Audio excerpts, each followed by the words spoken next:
Hello, I'm Jim Cuno, President of the J. Paul Getty Trust. Welcome to Art and Ideas, a podcast in which I speak to artists, conservators, authors, and scholars about their work.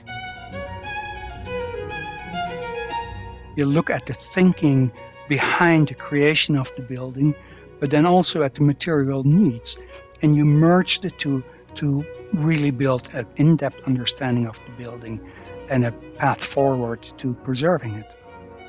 In this episode, I speak with Antoine Wilmering about Keeping It Modern, the Getty's ambitious program to support the conservation of important 20th century buildings around the world.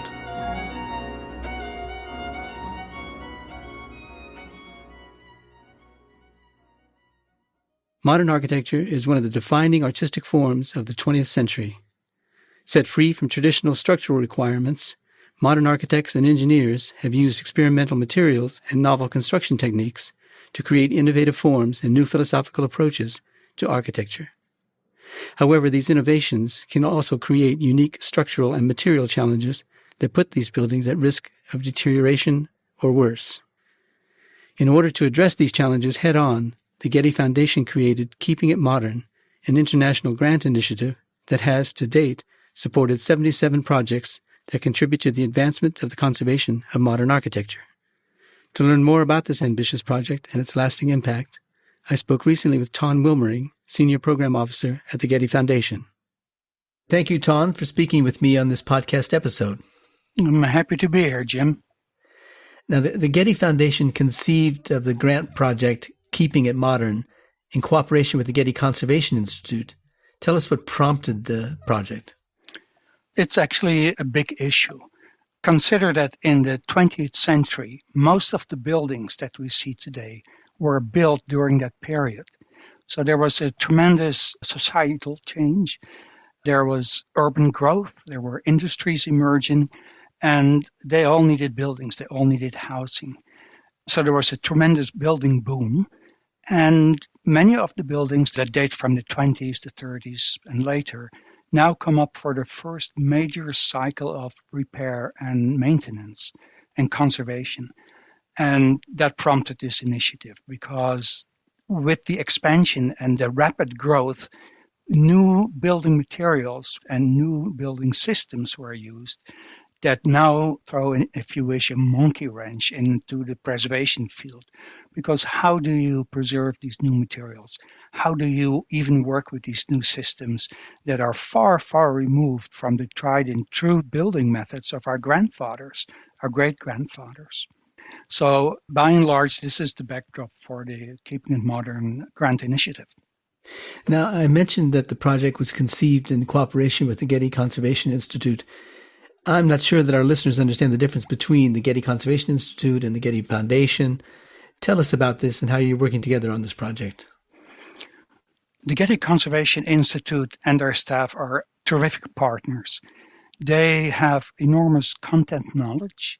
They employ architects and conservation architects and material scientists, and they often provide expertise on the ground. So they work with people in the field. Now, the foundation, we can further the goals of the GCI, and in fact, they launched in 2012 the Conservation of Modern Architecture Initiative, and that has the same goal of advancing the practice of the conservation of modern architecture. However, they can only work on one or two projects at a time in the field.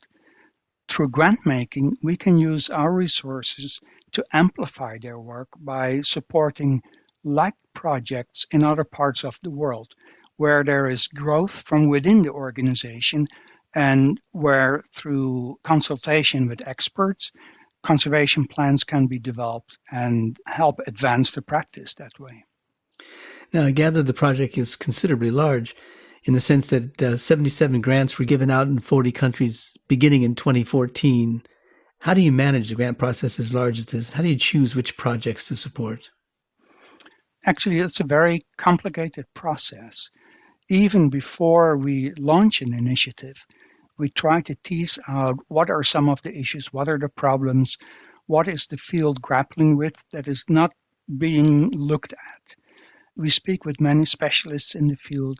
we speak with Getty colleagues, and once we create an idea of what the parameters might be of an initiative, then we write a program plan. It's basically a white paper that sets forth a rationale as to why we should be dedicating 5 or 7 years of funding to a particular initiative. Because if we do that, it means that we cannot support other projects because we have finite resources. And once that gets approved, we launch an initiative. And in this case, we were very purposeful about what we wanted to signal to the field. So we invited 10, 15 projects to submit a proposal from which an international advisory committee recommended a select group for grant support. Now, I can give you an example of how one of those processes worked. Please. I had lived in Taiwan for a while before I came to the Getty, and I knew of some really wonderful modern architecture on the island. I knew about this beautiful chapel, the Luz Chapel, by I.M. Pei and C.K. Chun, a Taiwanese architect. So I found a number for the Luz Chapel, and I called them in the late afternoon, which was the morning in Taiwan, and Father Samuel picked up. And we had a lovely conversation. During one point he said, "Wait a minute, is this a call from heaven?" He was very funny, and he was very interested in what we had to offer and promised us to send some information. And what we got as a first step was a request to buy a high-pressure cleaning device for the exterior of the chapel. And then with much diplomacy and with many times of contact, we slowly moved that first request, which was totally valid, to the idea that planning was very important before you do any implementation. Like cleaning a building is a form of implementation. And we were trying to advocate with this initiative that research and planning is actually a very important step before you move to implementation. It's the same in a way when you go to a doctor's office. They don't do surgery, immediately. They first investigate what is the problem, they do analysis, and then plan on how to intervene. So slowly, they prepared a really competitive proposal and were awarded a grant among the first grantees in 2014. And step by step, throughout the process of working through their grant, they made use of the network that was offered to them, and they understood the approach and started to look at the significance of the building. First secured a local listing of significance, and then it became the first modern building in Taiwan that ever received a listing of historic significance at the national level. So the process that we helped them with, they tremendously embraced that. They tremendously grew and are now just professionals in the field of historic preservation of modern architecture. Well, let's go through some of the projects. And let's begin with the Sydney Opera House of 1959 to 1973, which has to be one of the most recognized modern buildings in the world. What kind of help did it need, and why did it seek that help from the Getty? The Sydney Opera House is, of course, one of the most iconic buildings in the world. And from old to young, they know the building. It appeared in, Finding Nemo, I think, by Pixar films. And you can even buy it as a Lego set. So it's universally known. And actually, the Sydney Opera House, they are very good stewards of their resource. They even employ a heritage preservation officer. So they are really good custodians. And we were quite purposeful in reaching out to them because we wanted to signal with this first round of grants, and they also got a grant in 2014, the type of buildings that we were aiming for because they are recognizable, and the processes that they use to preserve the building are looked at because the buildings are looked at.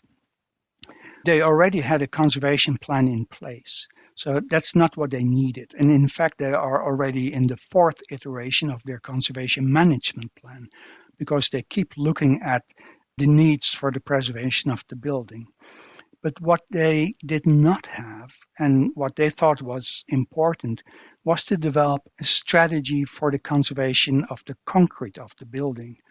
And they were experiencing some really significant damage, especially under the northern boardwalk, where the concrete is in direct contact with the ocean.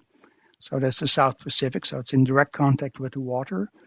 There are concrete spans underneath the sails. The sails are covered with tiles, so they could not really easily access the concrete to see what its condition was. And then they were worried about the condition of the concrete at the socks of the sails. That's where the sails meet the ground. So it's that area of connection that needed further investigation as to the condition of that concrete. And they prepared a very convincing proposal to develop a strategy for the conservation and the maintenance of the concrete. And I should mention that the Keeping It Modern initiative worked with an international advisory committee who looked at all the proposals that we received and evaluated them. We talked about them. We had annual meetings where all the projects were discussed. And they then came up with recommendations for the projects for us to support.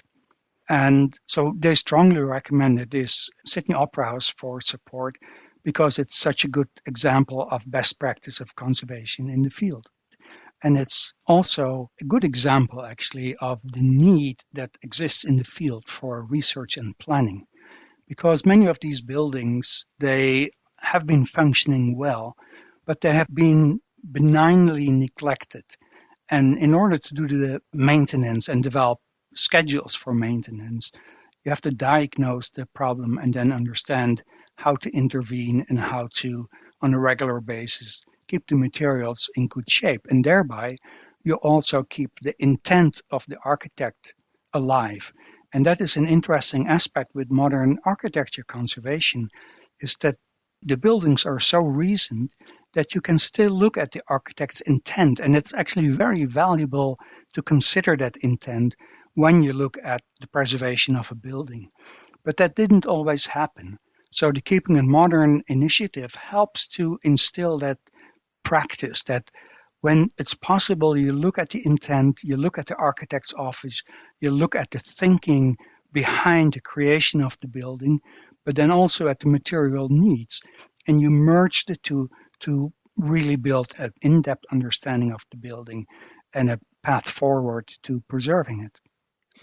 Well, let's back up just a little bit and talk about the Bauhaus, which was designed and built in 1926, designed by Walter Gropius, another iconic building of modernism. And in this case, it was a building that was exposed to the travails of World War II, as well as to the travails of the Eastern Bloc. So tell us about the Bauhaus, what some of the issues were with that. So Bauhaus, of course, is tremendously important for art and architecture and design in the 20th century.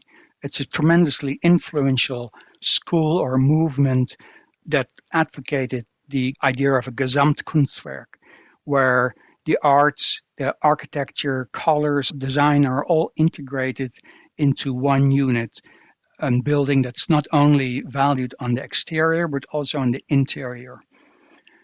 As you say, they had been damaged during the Second World War. Part of the building was destroyed, and it had been rebuilt in the 70s. But it had never been investigated, or at least not to the depth that the Keeping It Modern initiative supports. So their project is focusing on bringing together all the evidence they have from the past as to how it was designed, what materials were used, how the building had aged, how it was damaged, how it was repaired, and then extrapolate from that how to take care of it going forward. And here you have to consider something that is the case with many modern buildings, and that is that they specifically design, say, the windows and the window frames for that building. So you cannot go to a Home Depot or you cannot go to a building supply store to buy new windows. So you have to measure and investigate what are these buildings made of, how do they perform in order to be able to restore them down the line. And it's the same for the fixtures. When you see the handles on the doors or the light switches, they are all purposely designed. They're not off the shelf. So that whole idea of creating a Gesamtkunstwerk also provides a Gesamt problem in conservation. I gather these projects were selected, at least in part, because they are model projects and they can help inform other similar projects. But does that hold true for some of the more eccentric projects like the Konstantin Melnikov House in Moscow from 1927-1929? I'm glad that you're mentioning the Melnikov House. It's one of my favorites. Sometimes I feel like a father having all these children, and you're not supposed to have favorites, but this is a definite favorite. Describe it for us. They're two intersecting vertical cylinders that have perforated walls with diamond-shaped windows. It's an absolute unique structure and such an example of the creativity of the 20th century, of the expression of self through architecture. And I think this building, in that sense, is an example for others, because in the same decade of the 1920s, you have the Rietveld House in Utrecht. You have in Potsdam the Einstein Tower. So they're all built during the same decade.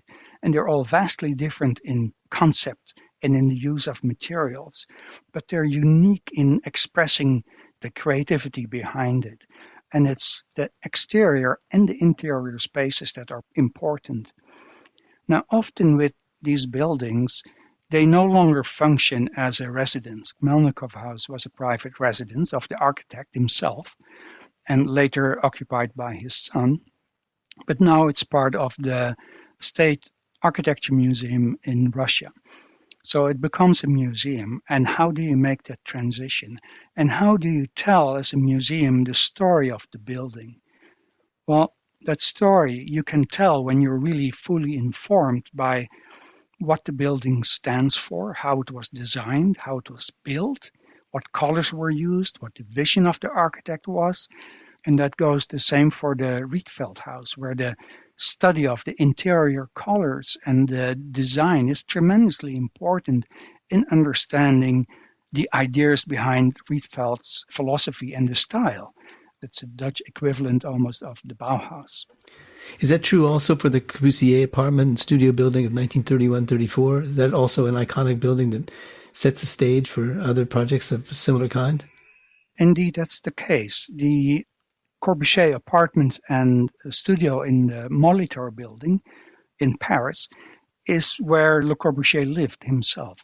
So this apartment and his art studio, and he was a painter as well as an architect, in a way is a laboratory for him implementing his creative vision as an architect and an artist. So you adopt your own life, your own living space according to your philosophy. We've seen that also with the Eames House here in Los Angeles, where Ray and Charles Eames were very influential designers of the 20th century. But they lived in this house. They built it in 1949. It was a living place where they implemented their design philosophies and created the most wonderful space. So that's the same with Le Corbusier. And by supporting this type of building as part of keeping it modern, you not only look at the building, or in the case of Le Corbusier, you're not looking only at an apartment, but also at the studio. So it's part of a larger complex. You do create models for others to follow in preserving these buildings. And you learn more about the architect while doing that. I should mention that we've done previous episodes of this podcast on location at the Salk Institute in La Jolla, the Eames House in Los Angeles, and in Chandigarh, India, and listeners can access those episodes in our archives. Now, a good number of the projects date from the 1960s. Did the 60s architecture present particularly interesting or difficult problems? Yeah, I think the 1960s are fascinating. The rise of the global student protest, the student movements, the free speech movement, the civil rights movement, the Vietnam War, the world was on fire. It was a turbulent time, and it gave rise to tremendously creative architecture. You can look all over the globe, and in fact, you can look at many of the Keeping It Modern buildings. Think of Boston City Hall in the United States, or Yoyogi Stadium by Kenzo Tange in Tokyo, or St. John's Abbey by Marcel Breuer. These are solid structures built of concrete, and this marked the first time where concrete became a material that you could expose, that you could show by itself. So it was no longer a material that you had to cover with paint or with panels. No, the architects were proud to show it, and they showed it in its very raw form. Concrete is cast, so you see the wood imprint on the concrete. And in some cases, like with the Salk Institute, you see that the concrete was polished to a beautiful semi-shine. This period is called brutalism in modern architecture, which comes from the French term béton brut, which is the sort of the raw concrete. And it's a tremendously creative time. It's one of my favorite times, I guess, in architecture. Well, a particularly powerful example of this in the project is the Hilario Candela designed Miami Marine Stadium of 1962, which is covered with graffiti and other kinds of problems associated with it. What are the problems besides the graffiti and concrete? Is it construction integrity, for example, that's a problem? And how are you going to address these problems? The Miami Marine Stadium was actually damaged severely in 1992 by Hurricane Andrew. And after that, it fell slowly into disrepair and benign neglect. Before the hurricane, it had been used like a stadium for boat races, for rock concerts, so it was actually an active part of the life in Miami. But it slowly fell into disrepair, and it became a playground for graffiti artists. And that presented a very interesting philosophical problem. And that is, when you have a building that was designed in very origami-like, like folded concrete, but you have these large spans of concrete that almost serve as canvases, and they begin to be painted, then how do you preserve a building going forward? Do you go back to the pure form of the architect to show the bare concrete? Or will you respect the change of time, the new use of the building as a canvas, as a backdrop for expressive art? And in some cases, the graffiti is really vandalism. It's very disfiguring. But in other cases, the graffiti is really art. So how do you meet the two? How do you preserve a building that is very pure in its shape? And then how do you merge that with the slice of history that has taken place and the art that has been added?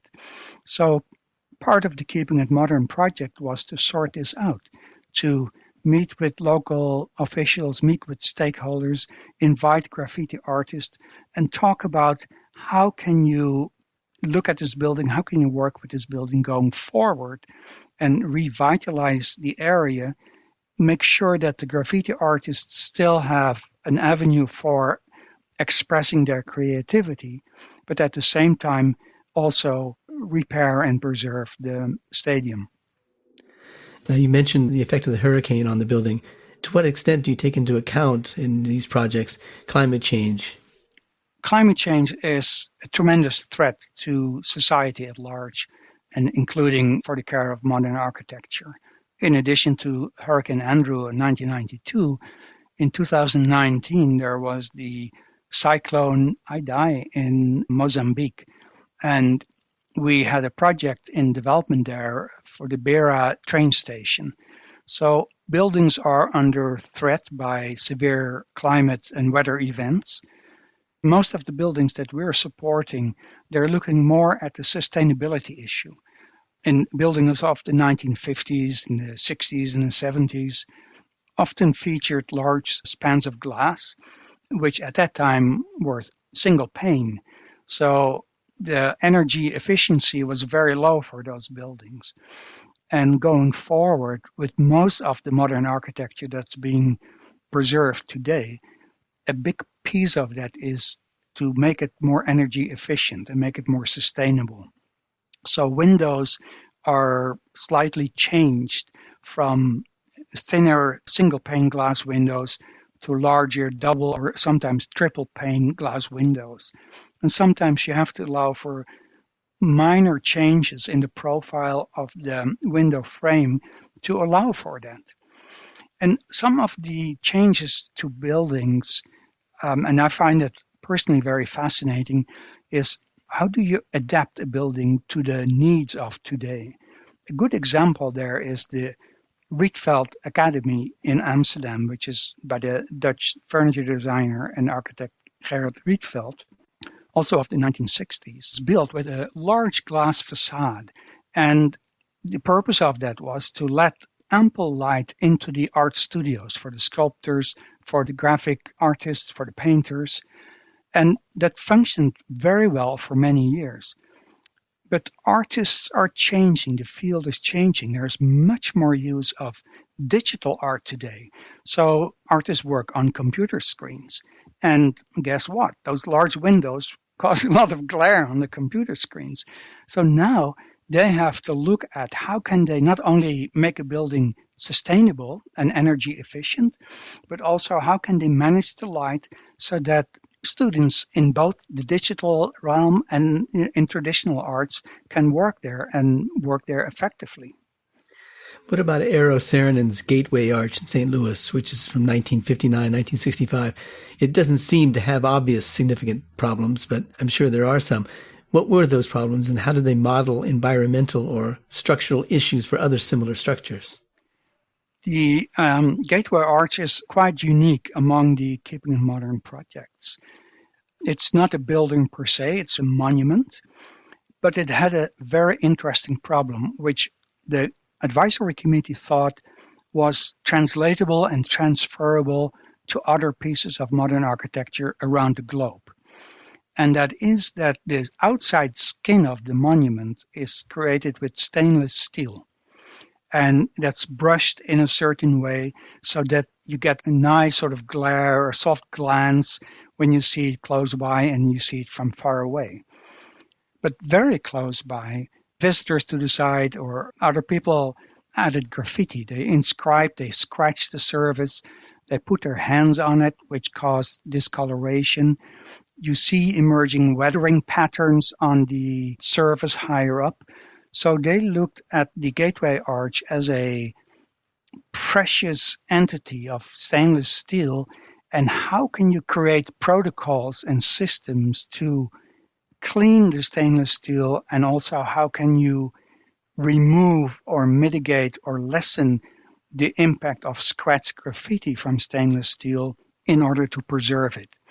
That research in itself is very applicable, of course, to the preservation of Gateway Arch, but it's also useful for other buildings where stainless steel is incorporated. So for the most part, we've been talking about buildings in developed first world nations. What about buildings in other economic and environmental conditions like Africa and the global south? So in many African countries, post-independence, there was a need to make a mark and say, here we are part of the international stage, this is our new identity. And they invited a number of architects that had strong connections with those countries to come up with buildings that would sort of visualize that new identity. So in the case of Dakar, which as a young child I had only known from the Paris-Dakar race, where it would always end, and it's always a fascinating race where, for example, in 1989, a Rolls-Royce took part in it. Dakar has this tremendously imaginative international fair with structures that are almost nomad tent-like. And it's a large fairground. The idea is that they want to utilize the buildings that they have to their fullest extent. But like many of these buildings, they come up to their first cycle of major restoration. And that's happening here as well. So there's an international team of experts that are looking at these buildings and that are developing a plan together with the local authorities on how to best adapt these buildings for use in the future and preserve their architectural integrity.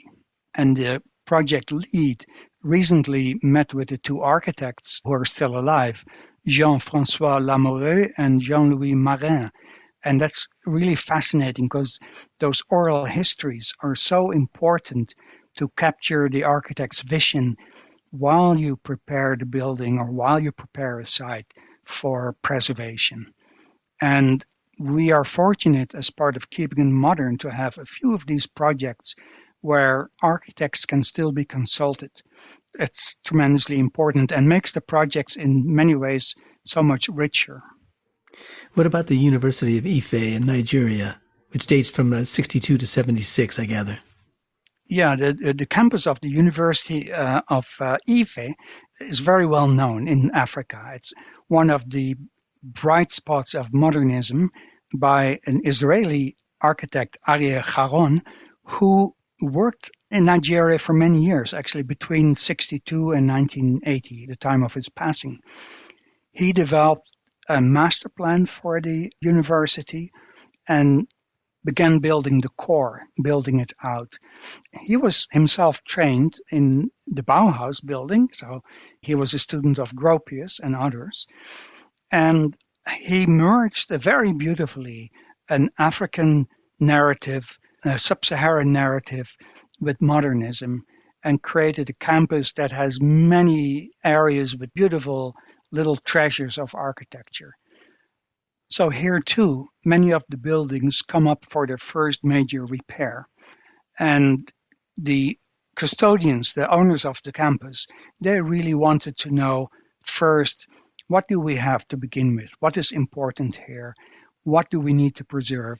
What can we adapt? And if we need to adapt it, how can we adapt it safely so that we still preserve the integrity of the architecture? And they're working with a German-Israeli architectural firm who also consulted on a building that we supported in 2014 as Keeping It Modern for the Max Liebling building in the White City of Tel Aviv, which is a building that's also very important for Bauhaus. So there are links between these projects, and that's an important part of Keeping It Modern. We always aim to have a grantee work from their own perspective, respect their own culture, respect the parameters in which they work. It would be unreasonable to expect that people would work according to standards that we are used to. So we left a lot of leeway with the grantees to work on the projects as they wanted. But what I found interesting is that they actually came back to us and say, no, we want to learn about this Anglo method. We want to learn about what is conservation management planning. How can I implement it? How can I use it on my site? So there was a really excellent contact among the grantees and among us and the GCI with the grantees. And what about two projects in India, the Patel Stadium in Ahmedabad and the Gandhi Bhawan in Punjab University in Chandigarh? Patel's Stadium in Ahmedabad and the Gandhi Bhawan are also, again, fabulous buildings. And especially Patel reminded me of a grant that we had given earlier to the Stadio Flaminio in Rome by Pierluigi Nervi. And the stadium of Pierluigi Nervi was sort of in the Olympic area of Rome. During the Olympics, they built several stadia in a small village. And subsequently, it had been used for rugby events, some soccer events, and concerts. And at one time, I was in Rome visiting the Flaminio Stadium and talking to grantees of other initiatives related to paintings conservation and related to Mosaicon, an initiative that we have had for many years in the Mediterranean. And when we said, we're also visiting the Flaminio Stadium, they told us, I love that stadium. I went there to see this and this concert. I've seen so many matches there. And so this is a stadium that lives with the local community. And that's the same with Patel Stadium. It's a small, discreet stadium. It was used for cricket matches. There were some legendary matches there, but it's also part of the fabric of life. It's in the center of Ahmedabad. It's part of people's life. And the new use of the stadium will have to reflect it. President Modi built a larger stadium also in the same city but farther away. And that's now being used for cricket matches. But the old one will not be broken down. So the World Monument Fund, together with the local authorities, are looking into how can we determine the best new use in consultation with the local communities. And I think that's actually a very important part in the story of preserving modern architecture, is that the engagement with the local communities is tremendously important. When you can arrive collectively on what is important about the building, then you have a common goal, you have a common vision, and everybody from the start is bought into the project. And Gandhi Bhawan by itself is just a treasure of architecture by Pierre Jeanneret, who was the cousin, of Le Corbusier. And Le Corbusier and Pierre Jeanneret worked extensively in Chandigarh in India. And the Gandhi Bhawan is a small library building that has a beautiful concrete surface embedded with crushed river rocks. So it gives a very sparkling, soft texture. It has a beautiful reflecting pool, which makes it so light in form, like floating like a lotus flower on the water. It's an extraordinary building. The conservation plan that was prepared was by the company called Drona under the direction of Shikha Jain. They developed the first comprehensive conservation plan for a building of modern architecture in India. And they did it at such a good level and with so much thorough research that they were also awarded a second grant for implementing some of the work that they had identified during the planning phase.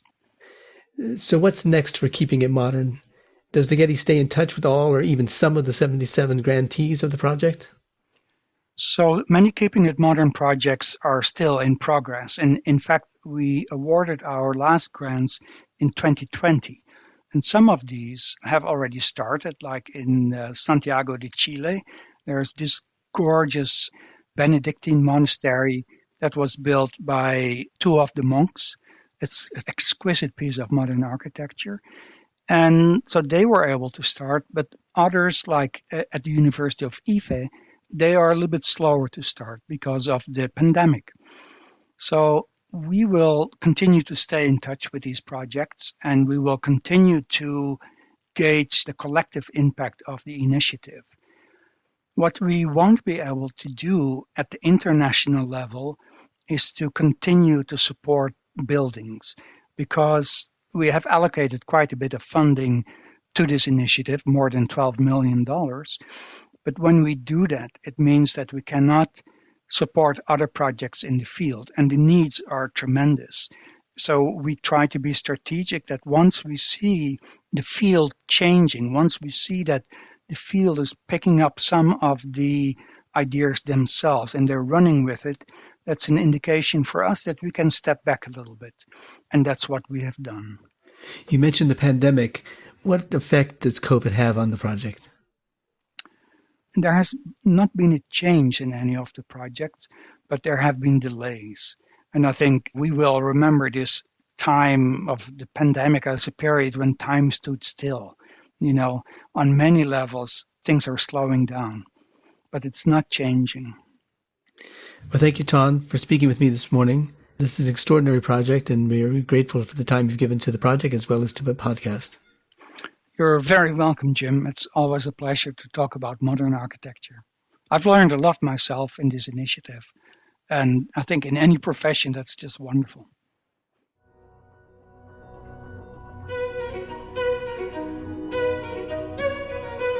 This episode was produced by Karen Fritchie, with audio production by Gideon Brower and mixing by Mike Dodge Weiskopf. Our theme music comes from the Dharma at Big Sur, composed by John Adams for the opening of the Walt Disney Concert Hall in Los Angeles in 2003, and is licensed with permission from Hendon Music. Look for new episodes of Art and Ideas every other Wednesday. Subscribe on Apple Podcasts, Spotify, and other podcast platforms. For photos, transcripts, and other resources, visit getty.edu/podcasts. And if you have a question or an idea for an upcoming episode, write to us at podcasts@getty.edu. Thanks for listening.